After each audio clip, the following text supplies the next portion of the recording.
네, 고린도전서는 이 고린도라는 지역은요, 교통의 요충지고요, 상업의 중심지이고 아테네 옆에 있어요. 아테네 옆에 있어서 각종 문화가 혼합이 되고 그렇게 살아가는 곳입니다. 그래서 도덕적으로 부패해요. 사람들이 막 살다 보니까 이제 도덕적으로 막 부패하고 여러 종교가 섞이다 보니 하나님을 믿는 종교로서 경건을 지켜나가면서 거룩을 지켜나간다는 게 너무나 힘든 곳이죠. 그곳을 살아가는데 그곳에 교회가 세워집니다. 근데 그곳에 교회가 세워지다 보니까 경건하게 생활을 해야 되는데 헬라의 문화에 영향을 받기 시작하는 거예요. 그리고 고린도 그 도시의 영향을 받아서 교회가 세워졌어요. 그래서 여러 가지 문제가 생깁니다. 그 문제를 바울이 목회자의 입장에서 이제 교훈하는 내용이 오늘 이 고린도전서예요. 오늘 읽은 말씀은 그 중에 한 부분이에요. 고린도 교회는 그 앞절에 나오는데 파당을 나누는 걸 좋아합니다. 이렇게 파를 나누는 걸 좋아해요. 그래서 그 전에 보면 바울파다, 아볼로파다, 나는 게바파다, 나는 그리스도를 따라간다라고 하면서 나누기를 좋아합니다. 그리고 오늘의 말씀은 예배 후에 가지는 식사, 만찬을 하면서도 구분을 짓기 시작하는 거예요. 이 사람들이 구분을 지어서 먹기 시작하는 겁니다. 함께 모여서 만찬을 하자라고 하면서 우리가 3층으로 올라가듯이 이제 3층으로 올라갑니다. 이제 옆방으로 이제 2층으로 올라가겠죠. 이제 2층, 3층으로 올라갑니다. 올라가는데 부자들은 자기가 싸가지고 온 음식을 쫙 깔아놓는 거예요. 그리고서는 자기가 제일 앞에 서는 거예요. 그리고선 자기가 다 갖고 가는 거예요. 뷔페를 갖고 가다 보니까 이제 양은 조금이고 하다 보니까 이제 자기가 싸갖고 온 걸 다 부자들이 가져가는 거예요. 그리고서는 부자는 배불리 먹습니다. 그리고 포도주도 너무 많이 마셔서 취했다라고 오늘 말씀에 나와요.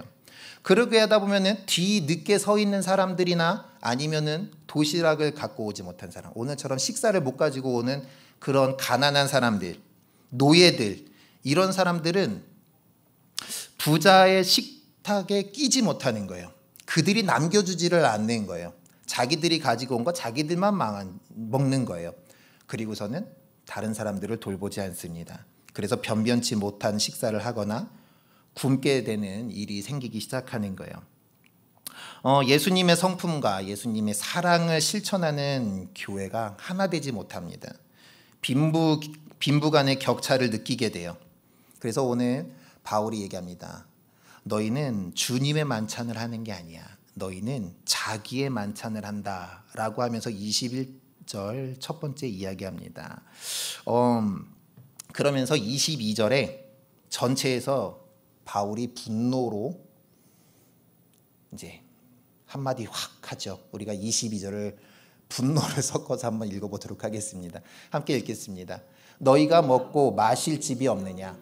너희가 하나님의 교회를 업신여기고 빈궁한 자들을 부끄럽게 하느냐? 내가 너희에게 무슨 말을 하랴? 너희를 칭찬하랴? 이것으로 칭찬하지 않노라. 네, 내용이 이런 겁니다. 보통의 음식이었다면 너희가 각자 집에서 먹을 것이지 왜 교회를 가지고 와서 주님의 만찬을 더럽히느냐라는 얘기를 하는 거예요. 그리고 오늘의 제목이 뭐예요? 소중히 해야 할 있잖아요. 소중히 해야 할 모임을 너희가 가볍게 여기고 있어 라는 얘기를 하는 겁니다. 교회의 신성함을 더럽히고 있어 라고 이야기하는 거예요. 그러고서는 너희들 때문에 가난한 자들을 굶주리게 하고 너희는 가난한 사람들을 부끄럽게 하고 있어 라고 이야기를 하는 겁니다. 그러면서 너희에게 칭찬을 바라니? 라고 묻는 거죠. 그랬더니 너희에게 칭찬할 수 없어 라고 이야기하는 겁니다. 이런 일이 한 주, 두 주만의 문제가 아닌 거예요. 소중히 생각해야 될 성도들을, 나와 함께하는 교인들을 소중히 여기지 아니하고 부자들끼리만 먼저 모여서, 그러다 보니까 이게 한 주, 두 주 되다 보니까 이게 문화가 돼버렸겠죠. 이게 고린도 문화였던 거예요. 고린도 문화였던 거예요. 부자들끼리 모이고 돈 있는 사람들끼리 모이고 이랬던 문화가 그대로 교회로 들어와서 우리끼리 먼저 먹을게. 내가 갖고 왔으니 내가 먼저 먹을게. 라는 게 먼저 되기 시작하는 거예요. 그리고서는 한 접시를 가득 담아가기 시작하는 겁니다. 그러고서는 다른 사람이 가져가지 못하게 하는 거죠. 그럼 이런 일이 반복이 된다라면, 이런 일이 1년, 2년, 3년이 된다 보면 가난한 사람들은 교회 오고 싶을까요? 아니겠죠. 거리감이 들 거예요. 교회 오는 게 즐겁지 않을 거예요. 교회가 좋고 편하지 않겠죠. 힘들고 짜증날 거고요. 굶었는데 일은 또 이 가난한 사람들이 하고 노예가 한다라고 생각한다면 교회 봉사를 할까요? 봉사하고 싶은 마음이 들지 않겠죠. 저는 이 말씀을 보면서 이런 생각이 들어요. 바울이 한국 교회를 보면서 뭐라고 말할까라는 생각을 해봅니다. 우리가 한국 교회를 보면서 어떻게 이야기할까? 선일교회가 아니고요. 한국 교회를 바라보면서 어떻게 이야기할까라고 생각합니다. 우리 맛있는 소금이라는 노래가 있어요. 제가 영상으로 좀 부탁을 했는데요. 우리 그 영상 만화로 나오거든요. 우리 함께 보도록 하겠습니다.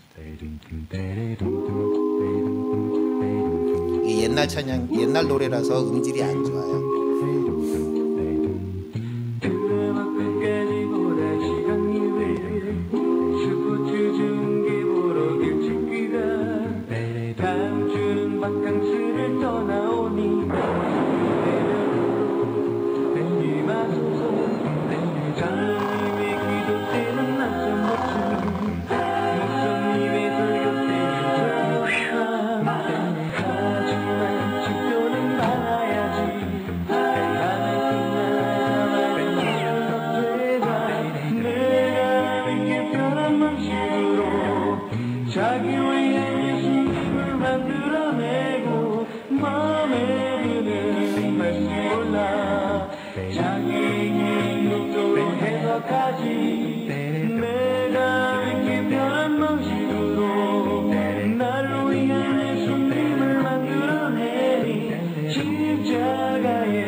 예수님은 없네.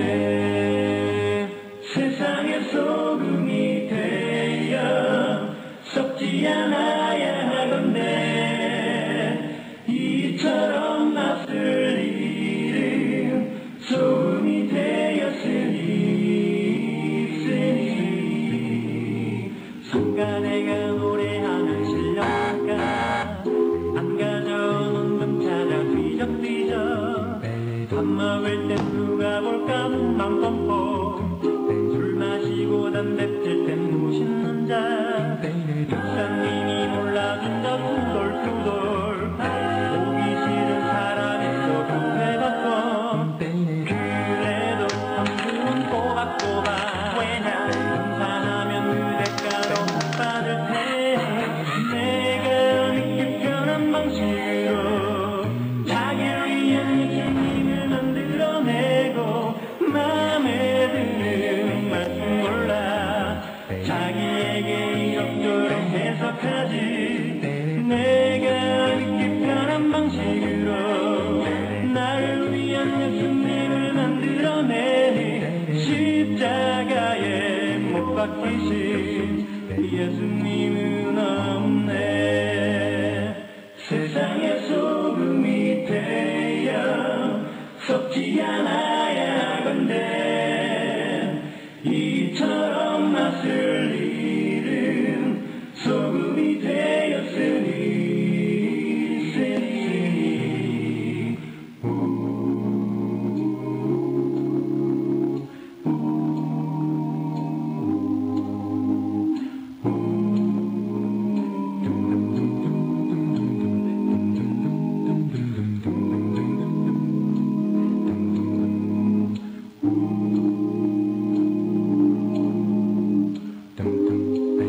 어렸을 적엔 기도할 때 눈 뜨면 안 된다는 선생님의 말씀에 아프도록 두 눈 꼭 감고 손모아 기도했었습니다.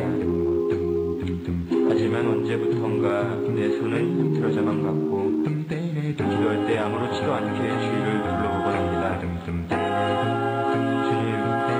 저는 지금 너무나 변해버렸습니다. 저를 용서하옵소서. 이제는 어린아이의 심상으로 돌아가고자 합니다. 주여 맛을 잃으소서 버림받아 던지게 되었사오니 이제라도 주님 앞에 모든 것을 회개하고 자복합니다. 주여 지난 날의 생활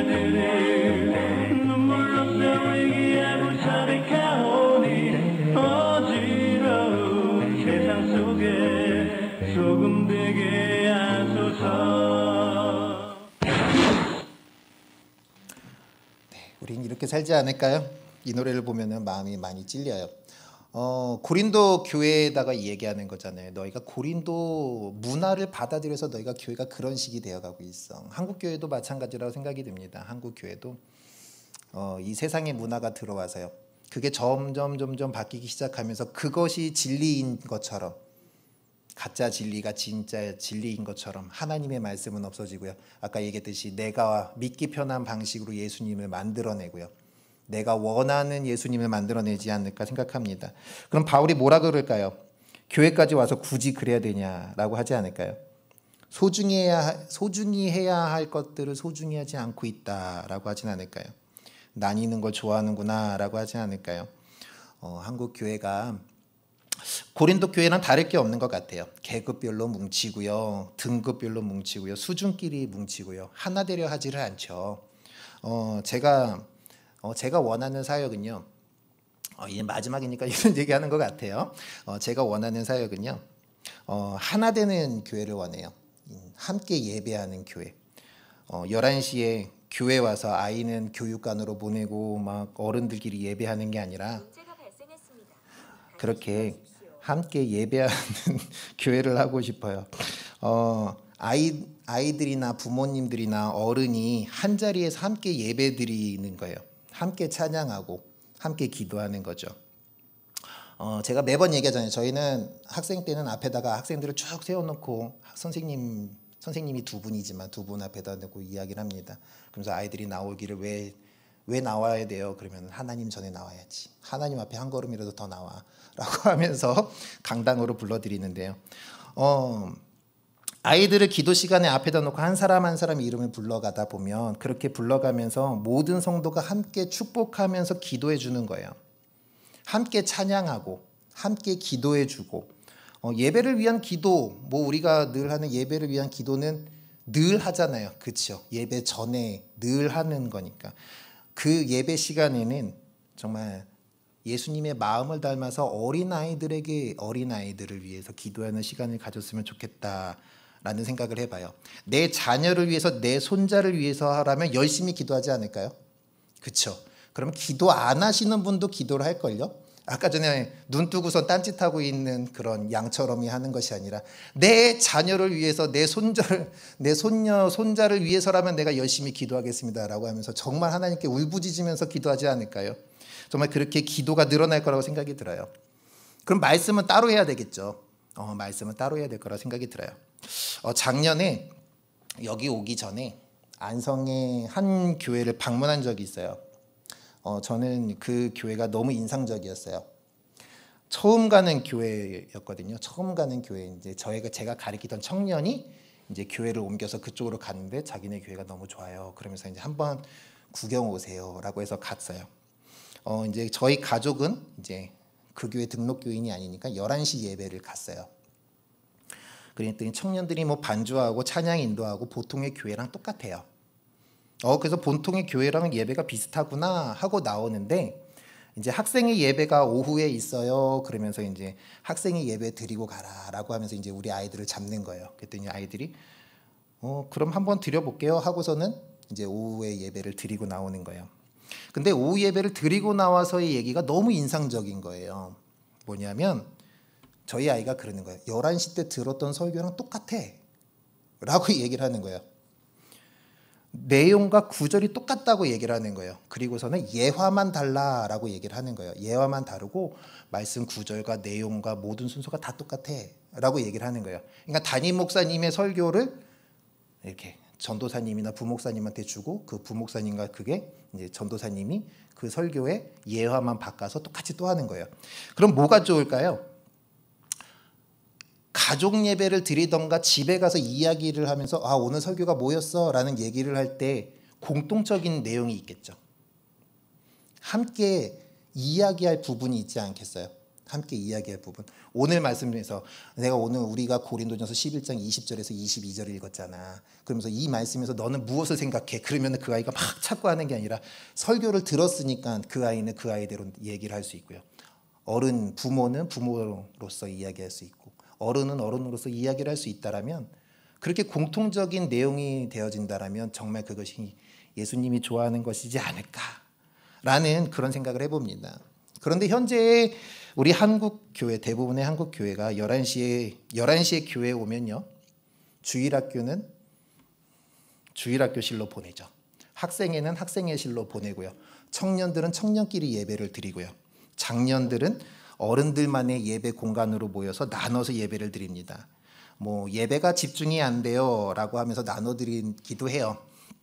함께 예배 드리자 그랬는데 내 아이가 떠들고 있는 모습을 보기가 싫고요. 그 아이가 막 돌아다니는 것을 방해를 준다라는 것이 너무나 싫어서 싫다라고 하는 부모님들도 있는 것 같아요. 그래서 나눠서 예배를 드립니다. 우리가 늘 하잖아요. 너희끼리 예배 드려, 저희끼리 예배할게요 하면 서로 신경 안 쓰고 너무나 좋은 것 같아요. 근데 신경은 안 쓰여서 좋은데 하나 될 수는 없잖아요. 서로를 이해할 길이 없어요. 어우러짐이 없을 거라고 생각이 듭니다. 예를 들어 볼까요? 저희 교회의 주일학교 이름 다 아세요? 학생의 이름 다 아세요?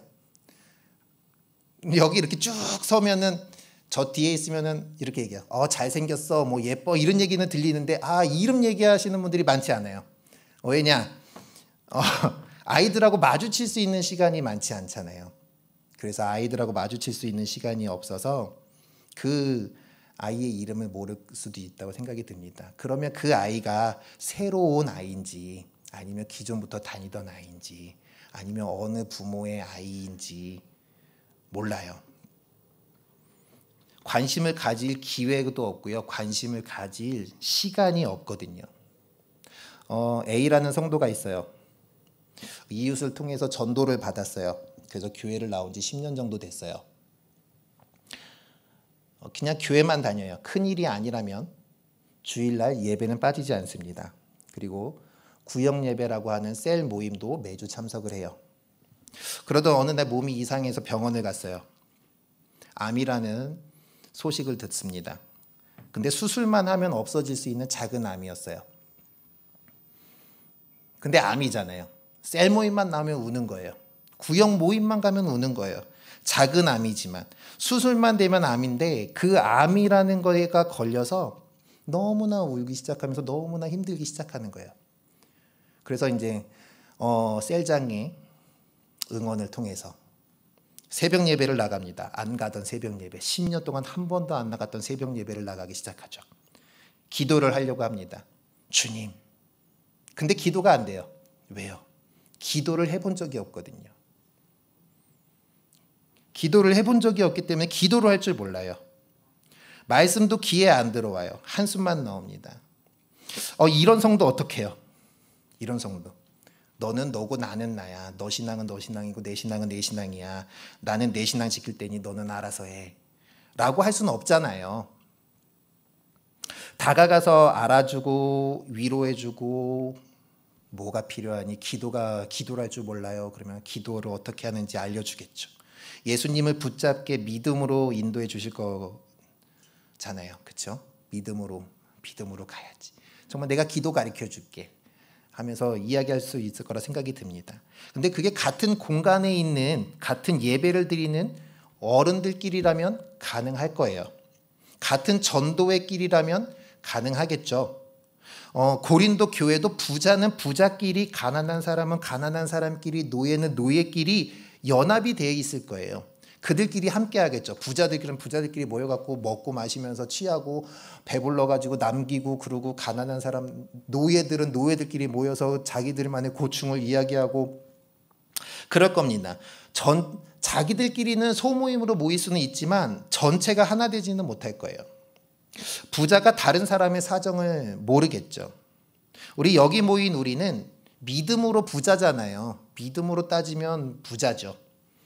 믿음 다 오래되셨잖아요. 그 믿음으로서 너무나 부자잖아요.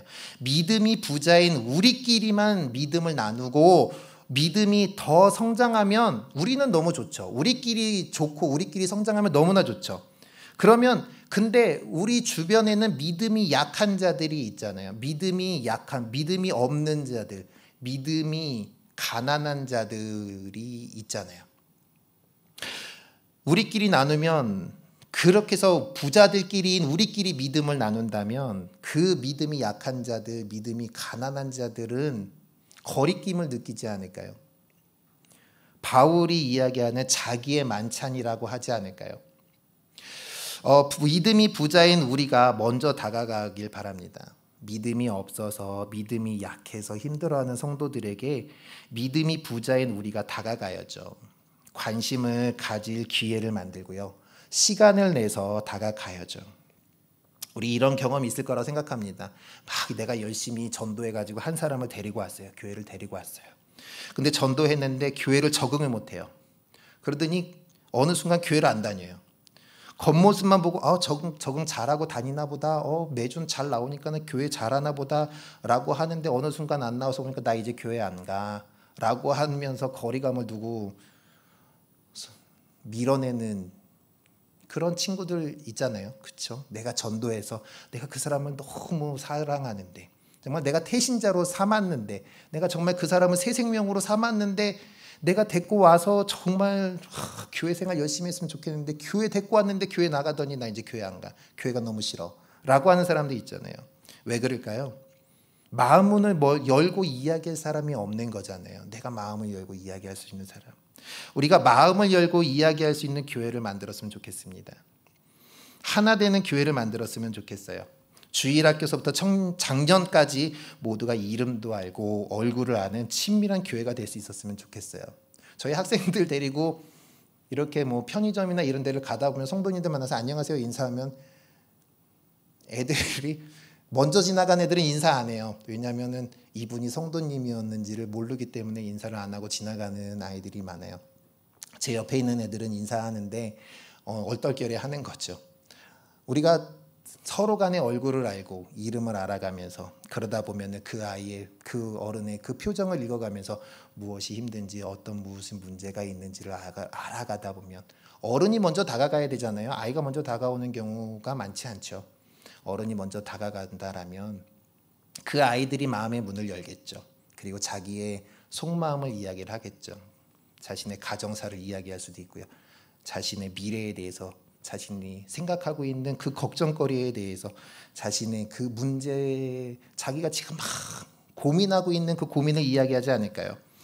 우리가 그렇게 서로가 하나 되고 서로가 힘을 내서 함께 끌어주고 이끌어주고 밀어줄 수 있는 삶, 그래서 힘을 북돋아줄 수 있는 그런 교회가 될 수 있었으면 좋겠습니다.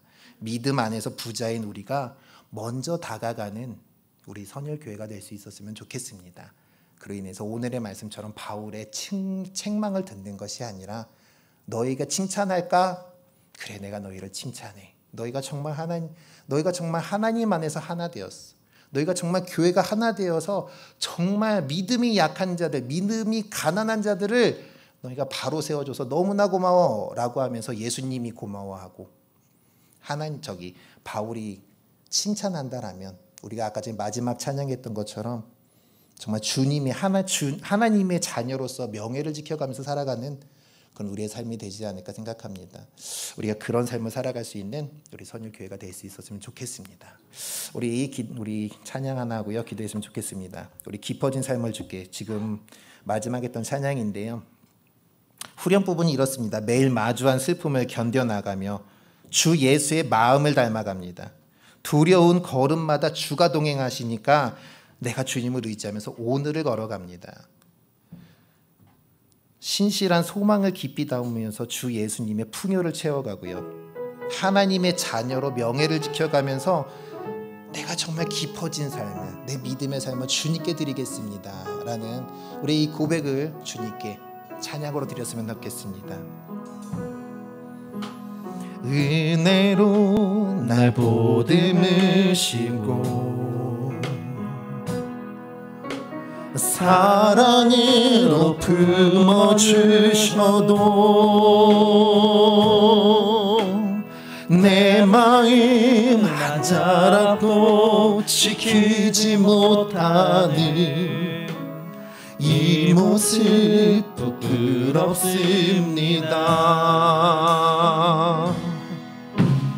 따스한 곁을 내어주신 주님 앞에 나아갑니다. 표현 못할 긍휼로 나를 붙드시는 주 이름만 바라봅니다. 처음부터 합니다. 은혜로 날 보듬으시고, 은혜로 날 보듬으시고, 사랑으로 품어주셔도 내 마음 한 자락도 지키지 못하는 이 모습 부끄럽습니다. 따스한 곁을 내어주신 주님 앞에 나아갑니다. 표현 못할 긍휼로 나를 붙드시는 주 이름만 바라봅니다. 매일 마주한 슬픔을 견뎌나가며 주 예수의 마음을 닮아가네. 두려운 걸음마다 주가 동행하니 주의 지하며 오늘을 건네. 주의 신실한 소망을 깊이 담으며 주 예수의 분요를 채워가네. 하나님의 자녀로 명예 지켜가며 깊어진 삶을 주께 드리네. 매일 마주한 슬픔을 견뎌나가며 주 예수의 마음을 닮아가네. 두려운 걸음마다 주가 동행하니 주 지하며 오늘을 건네. 주의 신실한 소망을 깊이 담으며 주 예수의 분요를 채워가네.